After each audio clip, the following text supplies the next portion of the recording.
নমস্কাৰ মই কুলেন কলিতা আজি মই Assam direct recruitment examination 2022 grade 3 আৰু গ্ৰেড 4 ৰ কাৰণে যিখন সিলেবাস সেইখন মই লৈ আহিছো আপোনালোকৰ ওচৰলৈ আৰু এই সিলেবাসখন ইতিমধ্যে আমাৰ অসম চৰকাৰৰ ৱেবছাইটত উপলব্ধ হৈছে আৰু এই ৱেবছাইটৰ পৰাই মই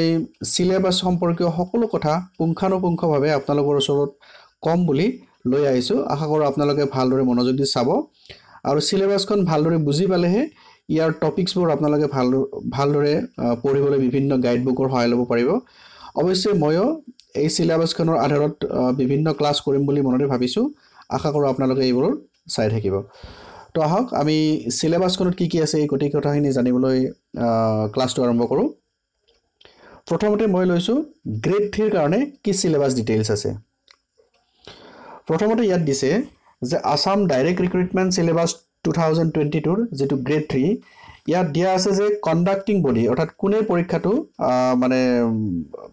কন্ডাক্ট কৰিব চলাব কোনে আসাম এডমিনিষ্ট্ৰেটিভ ষ্টাফ কলেজে চলাব ক্যাটেগৰি সিলেবাস এণ্ড এক্সাম প্যাটাৰ্ন ইয়াতে দিয়া আছে এক্সাম মোড এটো অফলাইনত হ'ব মানে আমি লিখিব লাগিব type OMR based answer sheet অর্থাৎ আমি OMR যেনেকৈ টেট পৰীক্ষাত আমি OMR শিটত কৰিছিলো তেনেকৈ OMR বেসড আনসাৰ শিট হ'ব মাৰ্কিং স্কিম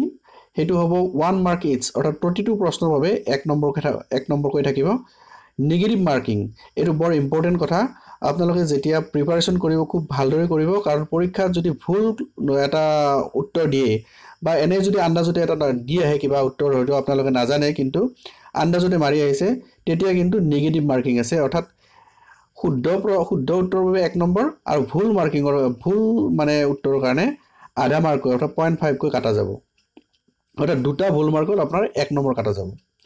তো ল্যাঙ্গুৱেজ অৰ্থাৎ কি ভাষাত পাব আপোনালোকে আসামিজ বড়ো বেঙ্গলী বা ইংলিশত তো সিলেকশন প্ৰসেস কি হ'ব সিলেকশন প্ৰসেসটো হ'ব ৰিটেন টেষ্ট ইন্টাৰভিউ আৰু স্কিল টেষ্ট তো অফিচিয়েল ৱেবসাইট এটো দিছে assam.gov.in এটো ৱেবসাইটত আপোনালোকে সমস্ত কথা জানিব পাৰিব তো প্ৰথমতে চাও যে আমাৰ গ্ৰেড 3 ৰ কাৰণে অৰ্থাৎ গ্ৰেড 3 ৰ কি নিয়ম কানুন আছে বা কি কথা আছে ভালদৰে চাও তো পোষ্ট হৈছে Assam direct recruitment grade 3 total number of questions থাকিব 200 অৰ্থাৎ 200টা প্ৰশ্ন থাকিব টোটাল মাৰ্কস হ'ব 200 অৰ্থাৎ 200টা প্ৰশ্নৰ কাৰণে 200 নম্বৰ থাকিব সাবজেক্টস কি থাকিব এটো বহুত ইম্পৰ্টেন্ট কথা সাবজেক্টস থাকিব জেনাৰেল অ্যাৱাৰনেস বা general knowledge reasoning ability English language আৰু কোয়ান্টিটেটিভ এপ্টিটিউড অৰ্থাৎ এটো হৈছে ম্যাথমেটিক্স জেনাৰেল ম্যাথমেটিক্স খিনি অৰ্থাৎ চাৰিটা ভাগত ভাগ কৰা থাকিব চাৰিটা সেকশন থাকিব এই চাৰিটা সেকশনৰ বিষয়ে মই আৰু ক'ব লৈছো যে এই চাৰিটা যি সেকশন থাকিব তাত মাৰ্কিং স্কিমটো আগৰ নিচিনাকৈ মই কোৱাই গল যে 1 মাৰ্ক ফৰ ৰাইট আনসাৰ্স অৰ্থাৎ প্ৰতিটো শুদ্ধ উত্তৰৰ বাবে 1 নম্বৰ থাকিব negative marking half mark for each wrong answer প্ৰতিটো ভুল প্ৰশ্নৰ বাবে ভুল উত্তৰৰ বাবে মানে আধা নম্বৰকৈ কাটা যাব ডিউৰেশন অফ এক্সাম 3 আৱাৰ্স মানে 180 মিনিট বা 3 ঘণ্টা পৰীক্ষা লিখিব লাগিব টাইপ অফ কোৱেশ্চনছ MCQ বা মাল্টিপল চয়েস কোৱেশ্চনছ হ'ব অৰ্থাৎ চাৰিটাৰ পৰা এটা আমি উত্তৰ বাছি উলিয়াব লাগিব type of answer sheet OMR based answer sheet অৰ্থাৎ OMR শিটটো হ'ব আমাৰ answer sheet question paper language Assamese Bodo Bengali English যোনে যেনেকৈ এপ্লাই কৰিছিল ঠিক তেনেদৰে আনসাৰ শিট পাব তাৰ পিছত Assam direct recruitment interview scheme তো ইয়াতে আছে type of exam skill test or interview কিছু মানে কম্পিউটাৰৰ মানে স্কিল দিয়া আছে তো তেওঁলোকৰ কাৰণে কি হ'ব টোটাল মাৰ্কস 50 থাকিব টোটাল ডিউৰেশন 60 মিনিটস অৰ্থাৎ 1 ঘণ্টাত 50 নম্বৰ কৰিব লাগিব আৰু ইন্টাৰভিউ ল্যাঙ্গুৱেজ হ'ব আসামিজ বড়ো বেঙ্গলী বা ইংলিশ এতিয়া আমি চাও যে গ্ৰেড 3 ৰ কাৰণে যিখিনি আমাৰ টপিক দিয়া আছিল বা সাবজেক্টস দিয়া আছিল যেনে জেনাৰেল অ্যাৱাৰনেস জেনাৰেল নলেজ বা current affairs reasoning ability quantitative aptitude English language ইয়াত কোয়ান্টিটেটিভ এপ্টিটিউড মানে আমাৰ যেটো জেনাৰেল ম্যাথমেটিক্স আছে এইখিনি কথা আহিব তো আকৌ এটা কথা আছে যে নলেজ এবাউট আসাম অৰ্থাৎ যেটো জেনাৰেল নলেজ বা কারেন্ট এফেয়ার্স কৈছে তাত এটা কথা হুমাই দিছে যে নলেজ এবাউট আসাম ইয়াত কি থাকিব যেনে আসাম হিষ্ট্ৰীৰ ওপৰত কোৱেশ্চন আহিব জিওগ্ৰাফি অফ আসাম ইয়াৰ ওপৰত কোৱেশ্চন আহিব আসামিজ ৰাইটাৰ্ছৰ ওপৰত কোৱেশ্চন আহিব অৰ্থাৎ অসমীয়া লেখকসকলৰ বিষয়ে আহিব পাৰে লিটাৰেচাৰ অফ আসাম অসমীয়া সাহিত্যৰ ওপৰত আহিব কাৰেন্ট এফেয়াৰ্স অফ আসাম অৰ্থাৎ অসমৰ মানে দৈনন্দিন ঘটনা প্ৰবাহৰ ওপৰত আহিব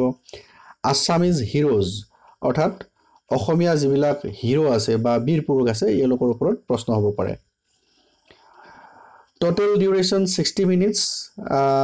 ইণ্টাৰভিউ লেংগুৱেজ এটো অলপ আগতে কোৱা গ'ল এটা গ্ৰেড 3 ৰ কাৰণে যি চাৰিটা সেকশন আছিল তাত এটো বহুত ইম্পৰ্টেন্ট কথা আপোনালোকে চাওক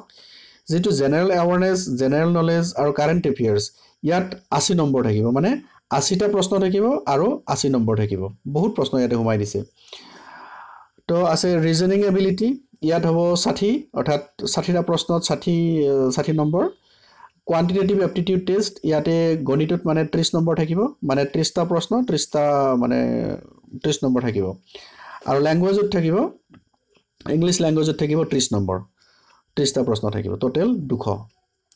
এতিয়া আমি চাও আমাৰ Assam direct recruitment syllabus for English language যিখিনি ইংলিশ ল্যাঙ্গুৱেজৰ কথা কৈছে এই ইংলিশ ল্যাঙ্গুৱেজে কি সিলেবাস সামৰি লৈছে এইখিনি ভালদৰে আপোনালোকে চাব number 1 idioms and phrases number 2 active and passive voice rules number 3 rules and list of conjunctions close test list of one word substitutions sentence correction questions letter writing format precise writing reading comprehension spotting the error rules for tenses list of prepositions list of synonyms and antonyms rules for prepositions list of homophones or homonyms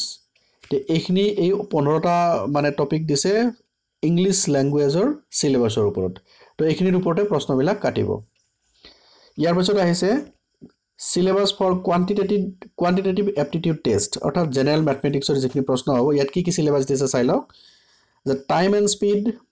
মেনচুৰেশন time and speed মানে আমাৰ যেটো সময় আৰু মানে দ্ৰুতি বা বেগৰ যেটো গণিত আছে এইবিলাক মেনচুৰেশন মানে মেনচুৰেশন অৰ্থাৎ আমাৰ যেটো পৰিমিতি জানে আমি মানে আয়তীয় ঘনক গোলক সিলিন্ডাৰ এইবিলাকৰ ওপৰত যিখিনি আমাৰ হিসাব নিকাচ আছে এইবিলাক আহিব পাইপস এণ্ড সিস্টাৰ্নস অৰ্থাৎ পাইপ বা যেটো আমি সিলিন্ডাৰ বুলি কওঁ বা ধাৰক সিস্টাৰ্ন মানে যেটো আয়তীয় ঘনকৰ যেটো ধাৰক আছে এই ধাৰকত্বৰ ওপৰত মানে প্ৰশ্ন সুধিব পাৰমুটেশনস এণ্ড কম্বিনেশন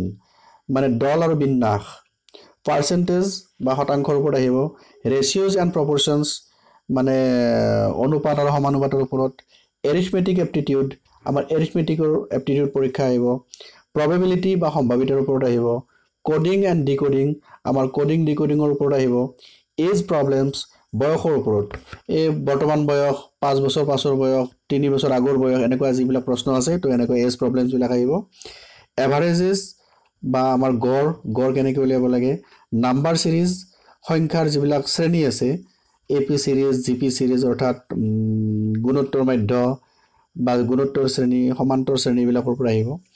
স্ট্ৰীম বোট প্ৰবলেমস অৰ্থাৎ নদীত যেতিয়া নাও এখন গৈ থাকিব উজনি মোৱা ভটিয়নি নাও এইবিলাকৰ প্ৰশ্ন আহিব পাৰে ডাটা ইন্টাৰপ্ৰিটেশনস মানে তথ্যবিলাক কেনেকৈ ব্যৱহাৰ কৰিব লাগে তথ্যৰ ব্যৱহাৰ আহিব ইম্পৰ্টেন্ট প্ৰবলেমস তো কিছুমান গুৰুত্বপূৰ্ণ সমস্যা আহিব পাৰ্টনাৰশিপস মানে আমাৰ যেটো অংশীদাৰী ব্যৱসায় আছে তাৰ ওপৰত আহিব পাৰে মিক্সাৰ এণ্ড এলিগেশ্যন অৰ্থাৎ মিশ্ৰ আৰু এলিগেশ্যনৰ ওপৰত পাইপস এণ্ড সিস্টাৰ্নস পাইপৰ সিস্টাৰটো অৱশ্যে অলপ আগতে দি দিছে প্ৰফিট এণ্ড লছ মানে লাভ আৰু লোকচানৰ ওপৰত গণিত আহিব simple interest and compound interest সৰল সুদ আৰু মিশ্ৰ সুদৰ গণিত ইনইকুৱেলিটিজ অৰ্থাৎ অসমতাৰ ওপৰত তো মই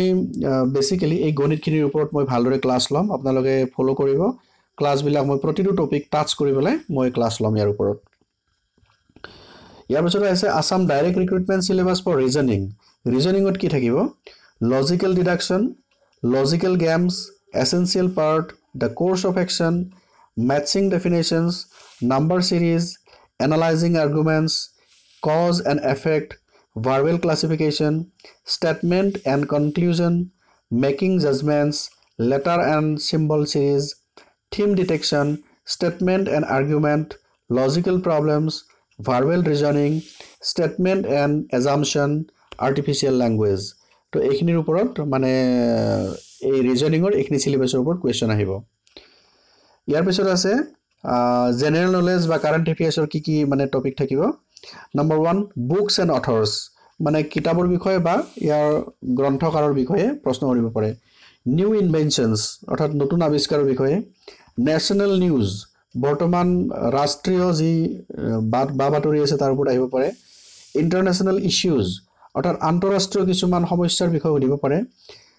in national and international current affairs ৰাষ্ট্ৰীয় আৰু আন্তঃৰাষ্ট্ৰীয় প্ৰেক্ষাপটত যিবিলাক বৰ্তমানৰ চলিত ঘটনা প্ৰবাহত আহিব পাৰে ইম্পৰ্টেণ্ট ডেটছ অৰ্থাৎ গুৰুত্বপূৰ্ণ চন বা তাৰিখৰ কথা সুধিব পাৰে হিষ্ট্ৰী অফ ইণ্ডিয়া ভাৰতৰ বুৰঞ্জী বিচাইডছ আৰ্টিষ্ট মানে বিভিন্ন শিল্পীসকলৰ বিষয়ে সুধিব পাৰে tourism spots of historical importance অৰ্থাৎ বুৰঞ্জী প্ৰসিদ্ধ যিবিলাক টুৰিজিম স্পট আছে এই টুৰিজিম স্পটৰ ওপৰত সুধিব পাৰে জিঅ'গ্ৰাফি অফ ইণ্ডিয়া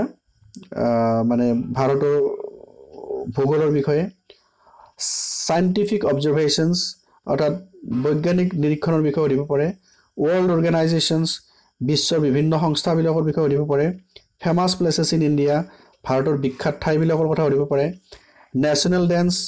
ভাৰতৰ ৰাষ্ট্ৰীয় যিবিলাক নৃত্য আছে এইবিলাকৰ কথা সুধিব পাৰে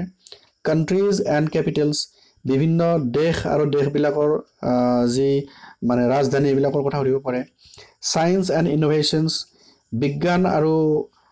যিটো মানে হেৰি আছে ইনোভেশ্যনছ আছে ইয়াৰ কথা সুধিব পাৰে পলিটিকেল ছায়েন্স মানে ৰাজনীতি বিজ্ঞানৰ কথা সুধিব পাৰে India and neighbouring countries Bharat আৰু ইয়াৰ আশে পাশে থকা দেশসমূহৰ বিষয়ে সুধিব পাৰে বা চুবুৰীয়া দেশসমূহৰ কথা সুধিব পাৰে ইণ্ডিয়ান কালচাৰ ভাৰতীয় মানে যিটো সংস্কৃতিৰ বিষয়ে সুধিব পাৰে মিউজিক এণ্ড লিটাৰেচাৰ সংগীত আৰু সাহিত্যৰ বিষয়ে হেণ্ডিক্ৰাফ্টছ বা আমাৰ যিবিলাক হেণ্ডিক্ৰাফ্টছ আছে সেই হেণ্ডিক্ৰাফ্টছৰ বিষয়ে সুধিব পাৰে এতিয়া আহিল গ্ৰেড 4 এতিয়া গ্ৰেড 4ৰ কাৰণে কি চিলেবাছ একেই নে অলপ বেলেগ তাৰ বিষয়ে আমি চাওঁ গ্ৰেড 4ত দিয়া আছে যে আসাম ডাইৰেক্ট ৰিক্ৰুটমেণ্ট গ্ৰুপ 4 ইয়াত দিয়া আছে মানে টোটেল কুৱেশ্যনছ হ'ব 150 আৰু টোটেল মাৰ্কছো হ'ব 150 অৰ্থাৎ আমি পালোঁ গ্ৰেড 3ৰ কাৰণে 200 নম্বৰ আৰু 200 প্ৰশ্ন আৰু ইয়াত পালোঁ আমি 150 নম্বৰ আৰু 150টা প্ৰশ্ন ইয়াত চিলেবাছ এটা টপিক কমাই দিছে এইটো হৈছে ইয়াত দিছে general awareness general knowledge current affairs ইয়াত জেনেৰেল ইংলিছ আৰু জেনেৰেল মেথমেটিক্স অৰ্থাৎ ইয়াতে মানে যিখিনি ৰিজনিং পাৰ্ট আছিল সেই পাৰ্টটো দিয়া নাই তো বাকি নিয়মো একেই আছে 1 mark for right answers half mark for each wrong answers মানে প্ৰত্যেক ভুল উত্তৰৰ বাবে আধা নম্বৰ কৈ যাব ইয়াৰ সময় হ'ব 2 আৱাৰ্স অৰ্থাৎ 2 ঘণ্টাত আমি 150 নম্বৰ লিখিব লাগিব তাৰ পিছত এমসিকিউ মানে মাল্টিপল চয়েস কোৱেশ্চনছ হ'ব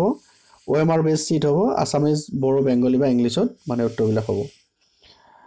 তো ইয়াতে আমাৰ